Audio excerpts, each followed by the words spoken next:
Namo Amitofo. Perkenalkan, kami dari kelompok 5 semester 7 STAB Mahaprasna Jakarta. Di video ini kami akan membahas tentang salah satu sutra agama Buddha Mahayana, yaitu Kistigarbha Sutra, atau umumnya biasanya dikenal dengan Ti Chang Ching. Hai, perkenalkan, saya Samaneri Neng Liu. Kali ini saya akan membahas tentang nama lain daripada Kistigarbha Sutra. Nah, ini adalah bukunya, Kistigarbha Sutra, atau biasa disebut dengan Sutra Ti Chang Ching. Nah, di sutra ini membahas tentang Bodhisattva Kistigarbha, atau biasanya disebut dalam bahasa Tiongkok itu Ti Chang Wang atau Ti Chang Wang Pusa. Nah, biasanya sutra ini dihafalkan atau dibacakan pada saat untuk pelimpahan jasa, atau biasanya di bulan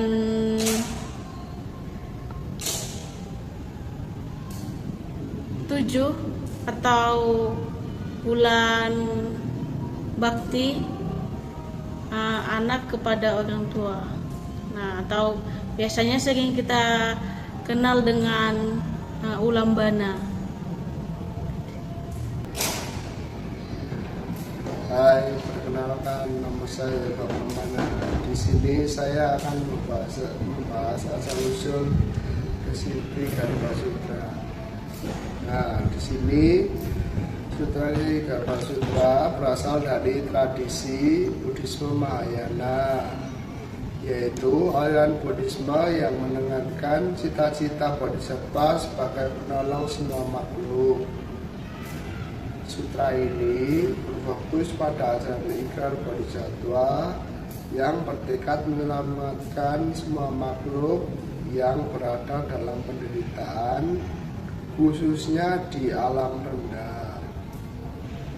Secara tekstual, Sutra Kistigarbha Sutra diyakini mulai dikenal luas melalui proses penerjemahan ke dalam bahasa Tionghoa kepada abad ke-7 sebelum Masehi, tepatnya pada masa dinasti Tang. Sutra ini diterjemahkan oleh seorang bhikkhu ternama bernama Siksananda, yang juga dikenal sebagai penerjemah berbagai sutra Mahayana penting lainnya. Dalam tradisi Buddhis, sutra ini dikisahkan sebagai khotbah Buddha Sakyamuni yang disampaikan di surga Trayastrimsa, yaitu alam para dewa.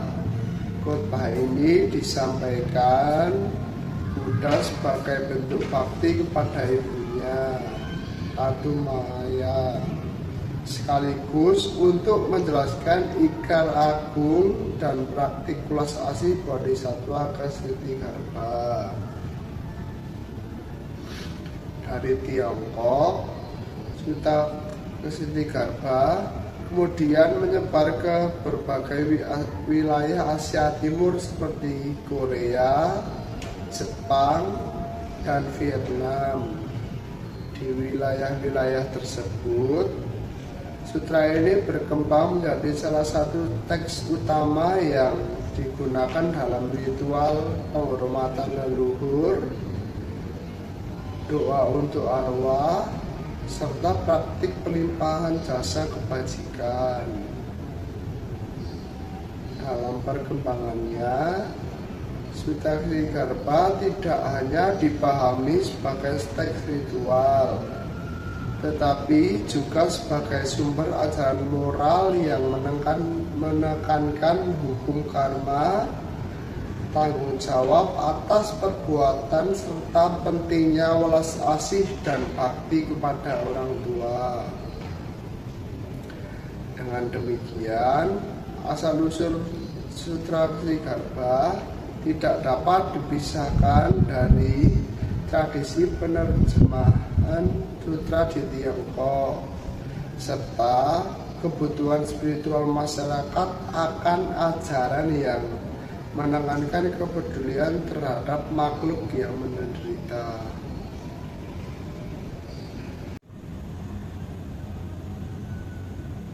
Halo semuanya, perkenalkan saya Angelia Prastisia.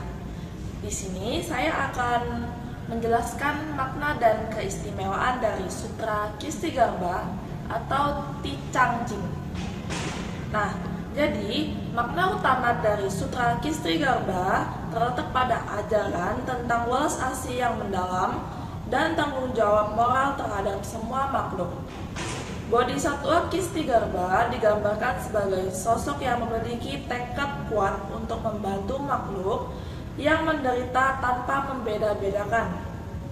Keistimewaan utama sutra ini tercermin dalam ikrar Bodhisattva Ksenigarba yang terkenal, yaitu bersumpah tidak akan menjadi Buddha sebelum neraka kosong. Ikrar ini menjadi simbol pengorbanan, kepedulian, dan komitmen spiritual yang tinggi. Selain itu, sutra ini juga menekankan ajaran tentang hukum karma, yaitu bahwa setiap perbuatan manusia memiliki akibat. Oleh karena itu, Sutra Ksenigarba mengajak umat untuk melakukan perbuatan baik, menghindari perbuatan tidak baik, dan mengembangkan kesadaran moral dalam kehidupan sehari-hari. Sutra ini juga memiliki makna penting dalam konteks bakti anak kepada orang tua dan kepada leluhur. Ajarannya menegaskan bahwa kebajikan yang dilakukan oleh seseorang dapat memberikan manfaat tidak hanya bagi dirinya sendiri, tetapi juga bagi orang tua dan leluhur yang telah meninggal dunia. Halo, perkenalkan nama saya Sarah. Di sini saya akan membahas tentang fungsi dan peran penting Sutra Ksenigarba. Nah, di sini Sutra Ksenigarba memiliki beberapa fungsi penting dalam kehidupan keagamaan agama Buddha. Yang pertama, sutra ini berfungsi sebagai sumber pembelajaran etika dan moral. Ajaran di dalamnya membantu umat memahami pentingnya tanggung jawab terhadap perbuatan dan dampaknya bagi diri sendiri maupun orang lain. Nah, yang kedua, Sutra Ksenigarba berperan dalam praktik ritual keagamaan, khususnya dalam doa perlimpahan jasa kebajikan bagi leluhur dan makhluk yang telah meninggal. Nah, dan yang ketiga, sutra ini berfungsi sebagai pedoman pengembangan welas asih dalam kehidupan sosial. Dan yang keempat, Sutra Ksenigarba juga berperan penting sebagai sumber penguatan spiritual, terutama bagi individu yang sedang menghadapi penderitaan, kehilangan, ataupun kesulitan.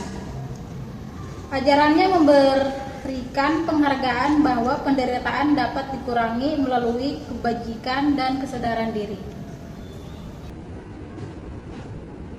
Sekian video dari kelompok kami.